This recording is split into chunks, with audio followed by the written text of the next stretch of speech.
Welcome to this week's Torah lesson. This week's Torah portion is Parshas Ve'eschanan. The question of the week is, when should one give up and not even pray? So the Torah begins, Ve'eschanan el Hashem, where Moshe Rabbeinu prays to Hashem and pleads with Hashem to allow him to go into the land of Israel. So the question is, why did Moshe Rabbeinu pray? God decreed to Moshe that he will not go into the land of Israel. And once God decrees that, so isn't Moshe Rabbeinu's prayer a prayer in vain? And we know you're not allowed to make a prayer in vain. Rashi actually says that Moshe Rabbeinu was asking for Hashem for a matnas chinam, a free gift. But isn't every prayer a free gift? So the Rebbe explains this based on the dispute between the Babylonian and the Jerusalem Talmud. The issue is with a woman that becomes pregnant, and you want to pray to change the sex of the baby from either male to female or female to male. Are you allowed to do that, or is that considered a prayer in vain? So the Babylonian Talmud says, up until the first 40 days, you can pray for what you want, male or female.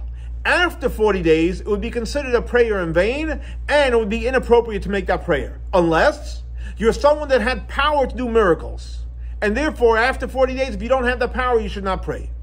The Jerusalem Talmud, on the other hand, says that one can pray to change from male to female, female to male, up until the 7th month. And according to one opinion in the Jerusalem Talmud, you can even pray until labor starts beginning.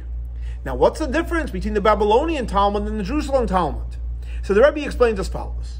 The Babylonian Talmud was written in the darkness and the struggles of exile, which represents human effort. So therefore, one can only pray with something which is possible. On the other hand, the Jerusalem Talmud was a gift from God. And from the gift perspective, anything and everything is possible. So therefore, Rashi says the reason why Moshe Rabbeinu was able to pray, even though there was a decree, because he was asking for a matnas chinam, he was asking for a free gift. So to answer the question, when should one give up and not even pray? As long as you're asking for a matnas chinam, a free gift, you can always pray. Thanks so much for joining us for our weekly Torah lesson.